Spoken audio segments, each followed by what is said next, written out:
Fala, meu nobre aluno, estudante de direito. Começando a graduação, a gente se depara com umas matérias bem complexas, bastante abstratas.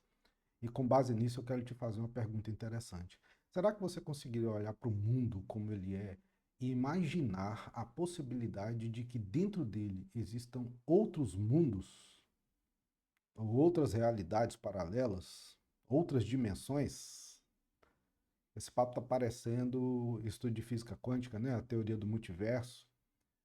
Mas lamento te informar que se você não acredita que o mundo ele é formado por realidades paralelas, confesso que você vai ter uma certa dificuldade em se aprofundar e estudar bem o curso do direito.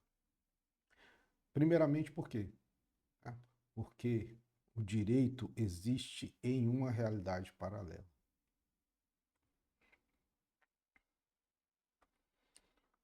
Bom, eu sou o professor Jefferson Franco, você está no Não Entendi Direito, um canal voltado para ajudar você, que é estudante de direito, a compreender esse mundo jurídico e conseguir ter sucesso na sua carreira profissional. Olha só, o objetivo da aula de hoje é falar do assunto importantíssimo que muitos alunos têm uma vaga noção, mas todo mundo já ouviu falar indiretamente e lembram, pelo menos, do nome do livro, né? Eu quero falar para vocês sobre a teoria pura do direito, o pensamento de Hans Kelsen, né? Vamos interpretar e entender bem simples e de uma forma bastante didática para te ajudar a separar e compreender que o direito existe numa realidade paralela, certo? Pois bem, olha só, acompanha comigo. Estrutura dessa teoria pura. Para Kelsen, quando ele desenvolveu essa teoria pura do direito, ele trabalhou uma cisão fundamental entre algo que ele chamou do mundo do ser e o mundo do dever ser. Então, a sua teoria pura do direito, ela tem como base uma divisão da realidade. A realidade passaria a ser dividida em dois grandes mundos. Olha que interessante, né? Certo? Como é que ele trabalhou isso? Ele partiu da ideia que, para desenvolver a sua teoria pura, ele precisava separar de forma bastante absoluta a realidade humana em duas dimensões paralelas. Olha só que interessante. Certo? Ele chamou a primeira dimensão do mundo do ser, certo? Nesta dimensão é a dimensão em que ocorrem os fatos naturais, os fatos sociais, os fatos praticados pelo ser humano de uma forma empírica.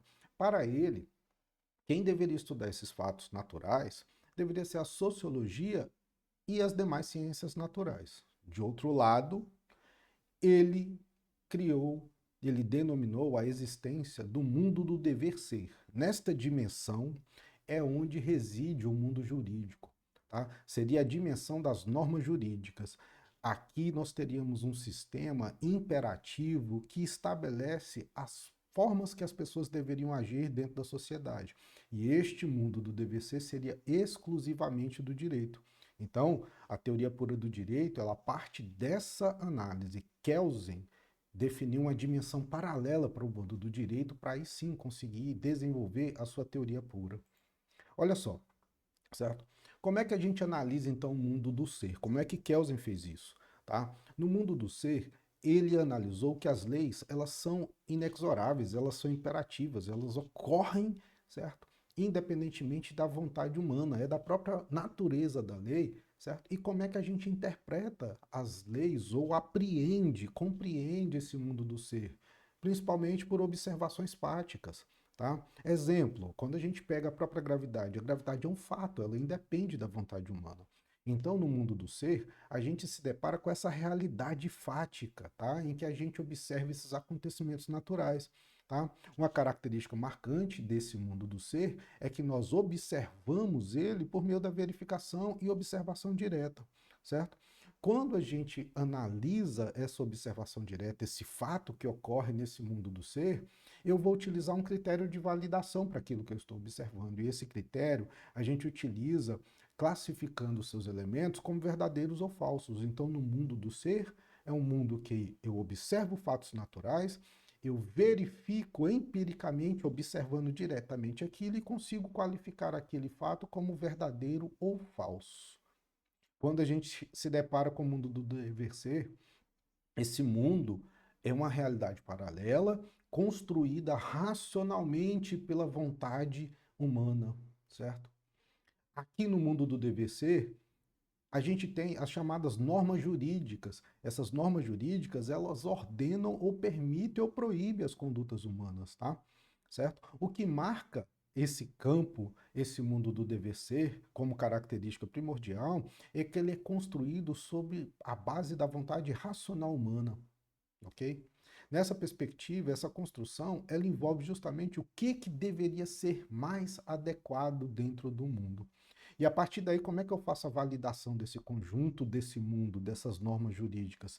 Aqui agora, o meu critério qualitativo para analisar os elementos não é mais com base em saber se o elemento que existe dentro do mundo jurídico, se ele é verdadeiro ou falso. Não se trata disso.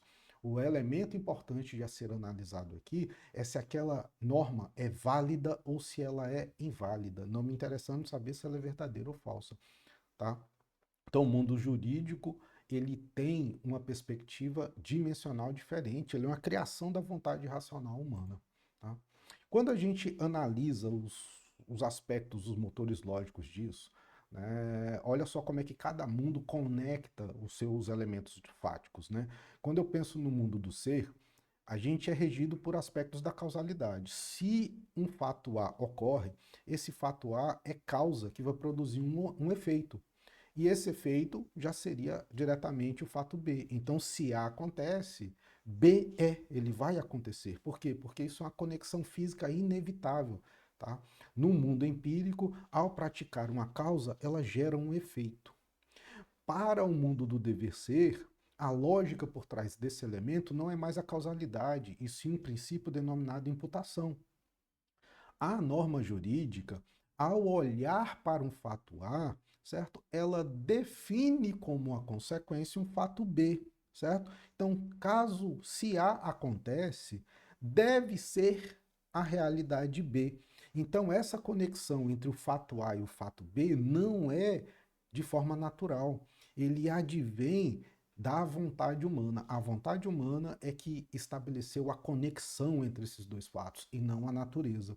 Esses são os elementos que a gente separa, o mundo do ser e o mundo do dever ser. O princípio da causalidade para o mundo do ser, princípio da imputação para o mundo do dever ser, certo? Olha só um quadro comparativo que a gente tem aqui para facilitar essa relação aqui, certo? Quando a gente olha para o objeto a ser estudado no mundo do ser, a gente se depara com a realidade, com fatos específicos, que geralmente, que deveria, uma das hipóteses para ele é que deve ser objeto de estudo da sociologia. A sociologia jurídica deveria se ater ao estudo dos fatos. Já o mundo do dever ser, certo? Ele é constituído pelo estudo da norma, da lei, do direito. O princípio que movimenta o mundo do ser é o princípio da causalidade, causa e efeito. Já o mundo do dever ser, o princípio basilar que movimenta o mundo do direito do dever ser, é o princípio da imputação, certo? Ocorrendo um fato, será imputada uma sanção. Quando eu olho em termos de foco, eu olho para o mundo do ser tentando descobrir o que é aquele elemento que eu estou analisando. Quando eu já dentro no mundo do dever ser, no mundo jurídico, o nosso foco é saber como que aquilo deveria ser, tá? Como é que eu valido então para o mundo do ser? Eu vou avaliar aquilo que é como verdadeiro ou falso. Já no mundo do dever ser, eu vou analisar se aquela norma, se aquele objeto é válido ou inválido. Assim a gente faz esse paralelo entre os dois, tá? Se a gente fosse analisar como é que eu vou aplicar esses dois mundos, o mundo do ser e o mundo do dever ser, em um fato que ocorreu na realidade, tá? De um lado, olha só como é que seria interessante, tá? Como é que eu olho um homicídio, por exemplo, com base no mundo do dever ser, com os olhos do mundo do ser. Se ocorre um homicídio, esse homicídio ele ocorre de forma física, tá? Então, assim, eu olho esse fato de forma mais limpa e bruta possível. Exemplo aqui, eu posso utilizar sociologia, medicina legal, certo? Que vão estudar ali qual foi a causa da morte, tá? Qual foi o instrumento utilizado, qual foi o contexto físico utilizado e estado mental. E com base nisso eu consigo verificar se aquele fato, os elementos dele são verdadeiros ou falsos, certo? Se eu tenho um homicídio provocado com um tiro, Provavelmente eu vou identificar uma arma de fogo que foi utilizada para isso. Se eu identifico uma faca, essa faca não condiz com aquele fato real. Então aquela arma, ela seria falsa para aquele fato. Agora, se eu encontro exatamente a arma que foi o instrumento utilizado para o disparo do tiro que provocou o homicídio, pronto, eu já consigo demonstrar, por meio de perícias, que aquele fato é verdadeiro. Quando a gente olha para o mundo do dever ser, certo? Eu vou analisar se aquele fato deve ser uma outra coisa, deve ser uma consequência. Então, se alguém comete algo que o fato jurídico considera como homicídio, qual a consequência? Deve ser preso. Aqui, essa relação é de imputação.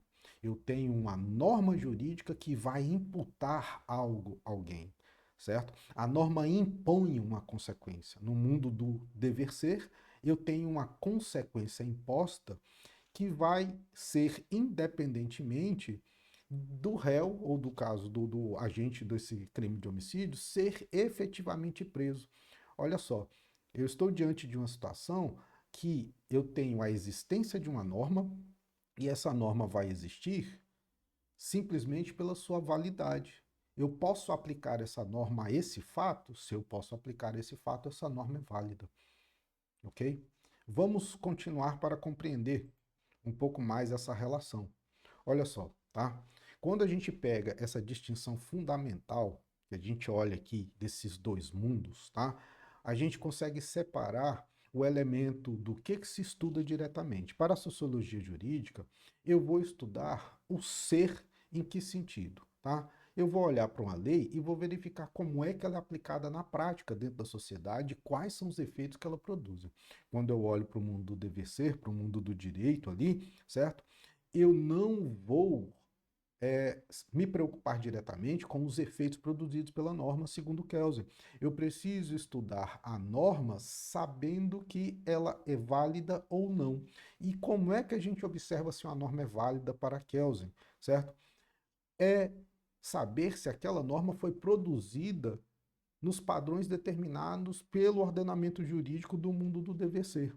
Uma norma válida é aquela que seguiu os parâmetros necessários de sua produção. Com isso, Kelsen estava trazendo para a gente uma separação entre o estudo da sociologia e do direito. Por que disso? Ao garantir a validade da lei, certo? Sem que ela dependa da produção dos seus efeitos, da chamada eficácia social ou da sua moralidade, eu passo a estudar o mundo do ser pensando na estrutura da norma. E aí eu consigo separar o que chamaria essa perspectiva da chamada teoria pura do direito. Olha só, né? Quando a gente Kelsen, ele não falou que não existia um mundo do ser, ele não alega esse tipo de pensamento, tá? O que ele queria demonstrar para a gente é que, ao estudar o direito enquanto norma, a gente consegue chegar ao objeto de estudo do direito com mais tranquilidade. E a partir daí a gente consegue aprofundar e identificar métodos de estudo adequados para isso. Tá? Era como se nós tivéssemos esse pilar aí. Olha só, o pilar que está aparecendo para vocês entre o mundo do ser e o mundo do dever ser.